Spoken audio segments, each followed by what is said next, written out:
Ոնց է վիճակը, հա Դավիթ։ Այսօր առավոտյան եմ այցելել իրեն, այսօր առավոտյան եմ այցելել, գլխացավեր ուներ, գանգատներ ուներ, շատ կարճ եմ իրեն կարողացեցինք փորձել եմ չանհանգստացնեմ հնարավորինս, ասեց անդադ ուզում եմ քնեմ, թողը դուրս եմ եկել, էս է վիճակը, պալատում է, այո, պալատում է նստել։ Չէ, որովհետև գլխապտույտներ ունի։ Բժշկական փաստաթղթերը ստացվեցին։ Ես հիմա չեմ հրապարակի, բժշկական փաստաթղթերը ստացել ենք, նաև ուղարկել ենք օրինակները վերաքննիչ քրեական դատարան, քանի որ սպասվում է, որ դատարանը պետք է նաև այսօր կարծում եմ վարույթ ընդունելու մասին որոշում եւ որոշման հրապարակման օր պետք է նշանակի, մենք ակնկալում ենք, որ դատարանը գոնե թե այս բացառիկ հանգամանքները հաշվի առնելով շտապողականություն կդրսևորի։ Գրավոր է քննելու այսինքն։ Կարծում եմ այո։ Մենք չենք միջնորդել բանավորի, ոնց կորոշի դատանը։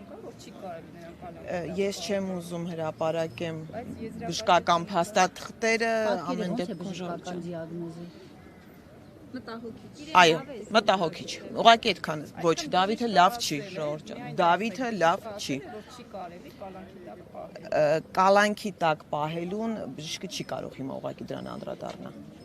Կան հիվանդություններ, որոնք արդեն դա իրավական տիրույթ է, հա? Արդեն մենք պետք է մենք նախարարությունից ստացաք արձագանքներ։ Դեռ չենք ստացել։ Դեռ չենք ստացել, ինչ որ գործողություններ ընթացակարգային իրականացվում են, թե դրանք որքանով են արդյունավետ եւ ինչ կլինի հետագա պատկերը, լրացուցիչ ձեզ կասենք, որտեղ մենք դեռ սպասում ենք։ Մեր համար հիմա այս պահին առաջնայինը իր կյանքի եւ առողջության իրավունքն է։ Անդրեասյանը ասում էր մենք պատշաճ կքննարկենք եւ կարձագանքենք։ Դե սպասում ենք։ Արդյոք հրատապ այս խնդիրը այդպես պետք է քննարկվի։ Իհարկե ոչ։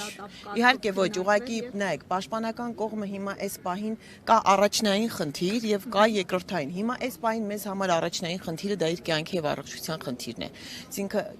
հետո կրթության իրավունքին կանդրադառնանք արդեն։ Կրթական ակցիաներ, այս մեկից ինչ ակնկալիք, եթե նրանք արձագանք չեն ստացել։ Ես այս թողնում եմ ակցիան մենք չենք կազմակերպել, գիտեք, աղջիկներն են կազմակերպել, հենց ի սկզբանե հայտարարել են, որ ապա քաղաքական Ես հույս ունեմ, որ լսելի կդառնան, որ կլսեն, ի վերջո լսելի կդառնան, այո։ Լսելին բացի, բայց կլինի, որ Դավիթին ընդհանրապես ազատ արձակեն Հիմքերը իհարկե արկա են, այ թե կանեն, թե չեն անի, թողնենք իրենց։ Ես չեմ կարող ասենք, եթե ինձ եք հարցնում, չէ, ես ի սկզբանե ասում եմ Դավիթը չպիտի կալանավորվեր, որովհետև չկար դրա հիմքերը։ Տիկին Մարտիրոսյան, գլխավոր դատախազության ուղարկված նամակը անցած շաբաթվա պատասխան ունեք։ Չէ, չունենք դեռ ոչ մի։ Ընթացակարգային այնտեղ կարծեմ ուղարկել էին կենտրոն դատախազություն, դեռ որևէ պատասխան չունենք։ Բայց դուք ակնկալում եք Աննա Վարդապետյանի որոշումը, ճիշտ է։ Իհարկե, դիմել ենք իրեն։ Եվ Աննա Վարդապետյանը ուներ այդ իրավասությունը։ Վերացնելու կենտրոնի դատախազություն։ Կարծեմ Հարամին են պատասխանել, ճիշտն ասած, ոնց որ ընթացակարգային, sense քննարկման փուլում է։ Բայց ուղարկել է դատախազություն, որ այնտեղ ինչ անեն։ Քննարկեն պատասխանեն, դեռ չենք ստացել, Ժորժ ջան։ Ոչինչ չենք ստացել, որոշում չունենք։ Մարդու իրավունքների պաշտպանը եւս բարբերաբար անդրադառնում է այս թեմային եւ նշել էր վերջին անգամ, որ հենց իր միջամտությամբ է եղել է որ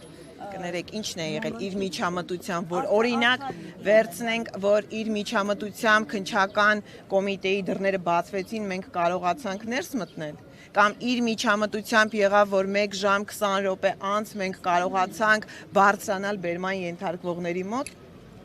Ես չեմ կարող եւ չեմ ցանկանում մեկնաբանել այդ հայտարարությունը, որովհետեւ իրականում ես այդպես չհասկացա, ինչ էր ինքը ուզում ասել։ Եթե միջամտությունը դա է, կներեք էլի։ Այդ այնքան բացահայտ էր, այդ օրը առաջին օրը հենց առաջին պահից ես բարձրաձայնել եմ անընդհատ այդ ահազանգերը, որ խնդրում եմ ապահովեք, դա անհապաղն է, որ մենք կարողանանք լինել իրենց մոտ։